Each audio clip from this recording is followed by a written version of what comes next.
Hi guys, Dr. Berg here. In this video, we're going to talk about how to burn belly fat step by step. Now, in a lot of other videos, I talk about specific parts of weight loss, how to burn fat, all different aspects. In this video, we're going to put everything together, okay? There's really three basic sections. The basics of what to do, things to add to speed up weight loss, and things to avoid to speed up weight loss, okay? So let's talk about the basics first. And some of this might be just repetitive, but if you've never seen a video from me, this will be very helpful. Make notes. And I'll put videos down below for a lot of the summaries of other videos that you can get detailed information on each thing, because I've probably done videos on each separate item. Basics, 2 to 3 meals a day, okay? You can start with 3 meals, and then when you want to go to 2. You don't want to graze all day, because every time you eat, you spike this hormone that prevents weight loss called insulin, okay? So eating in general will stimulate that. So we want minimum 3 meals a day, or maximum 3 meals a day, minimum 2 meals a day. So some people go to 2, and I'll get more into that when we get into this next part right here, which is no snacking. So when you have 6 meals a day or 5 meals a day, and they're small and they're spread out, or you're snacking between meals, you're going to spike insulin. We don't want to do that. That's going to create a big problem for you. So removing the snacking is vital, very, very important. It's called intermittent fasting, okay? Now, right here, I suggest you start with 3 meals and then do that for a while, get into ketosis or fat burning, and then go to 2 meals if you can do it, unless you can't do it because you're working out hard and you need 3 meals a day. I would say it's 50-50. If you're sedentary, you can get by with 2 meals a day, and you will lose some serious weight in your midsection. Insulin is the hormone that is responsible for the midsection weight. So 3 meals, no snacking. Okay, as far as protein, 3 to 6 ounces based on your size, your stress level. You're going to need a little more protein. You don't want to go too much because too much protein will stimulate insulin. Okay, 3 to 6 ounces per meal. Now, if you're not hungry for protein, let's say for dinner, then don't eat it. So, but this is kind of an average. Now, next one, 7 cups of veggies. Why? Because we need to flush out all this fat that's going to be coming out through your liver. All the fat through the body has to go through the liver, and if you don't consume enough vegetables, you can end up with a fatty liver. Plus, vegetables give us the potassium we need. We need about 4,700 milligrams. That's a lot. So that's about 7 to 10 cups. Very few people do that, but you want to consume the vegetable first and have a huge salad and then a small amount of protein. Now, next one is no sugar. This is a given because sugar increases insulin, and also I'm talking about the hidden sugars, the breads, pasta, cereal, crackers, biscuits, waffles, pancakes, muffins, alcohol, okay? So we want to cut the sugar and refined carbs out. Next one, healthy fats. This is essential because when you consume fat at the end of the meal, that allows you to go to the next meal without being so hungry and craving and starving that your blood sugars crash. So this basically allows you to do 3 meals or 2 meals without being hungry, thereby not increasing insulin. Fat is one of the only things that does not increase insulin. It's neutral, so this is safe. If you're worried about calories, I put some links down below. Okay, these are the basics. Now, if we want to speed things up, we can add some MCTs to the diet. That's like in coconut oil, medium chain triglycerides. That will increase fat burning. Next one is potassium. Why? Because at the heart of weight loss, we want to avoid insulin. And so most people that can't lose weight have too much insulin. They have insulin resistance, so we want to fix that.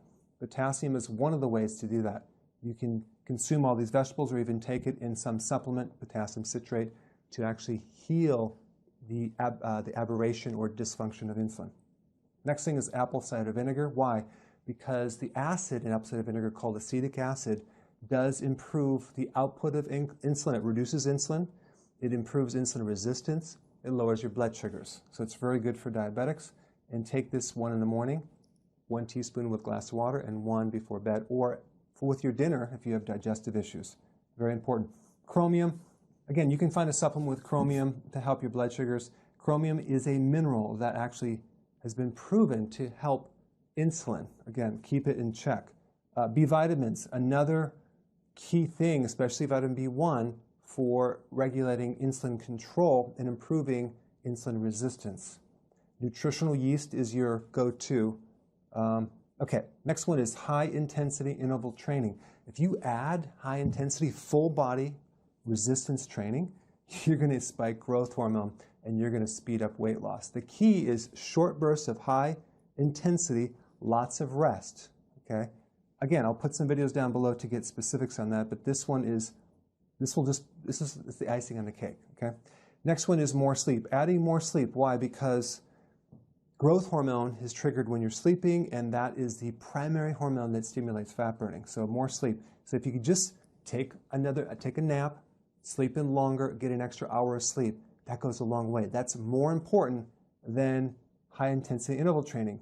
Sleep is the key, okay?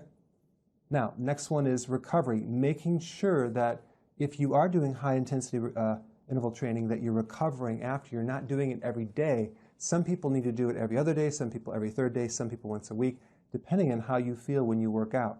If you're really broken down, then you're overtraining, okay? So recovery is essential if you're exercising. Now, let's take a look at what you need to remove. This is just as important as this, okay? Remove any type of sleeping issues, insomnia, vital. Why? Because you're not going to lose weight if you're not sleeping. All right? I put a video down below of what to do if you're not sleeping. There's a lot of things you can do. It's mainly stress. Bloating. If you're bloating, let's say you're consuming too much kale or too much cruciferous vegetables that you're not used to consuming, and then you're bloating, that is going to slow down weight loss. So you're going to have to go back to the vegetables that you can digest and maybe even steam some until the bloating goes away. Also, people consume too many nuts. That can create bloating. Again, we want to eliminate anything that bloats you. Sometimes adding more apple cider vinegar or an acidifier for the stomach will help it, or even a bile salt. Purified bile salt. I'll put some links down below for bloating. Okay, menstrual cycle issues.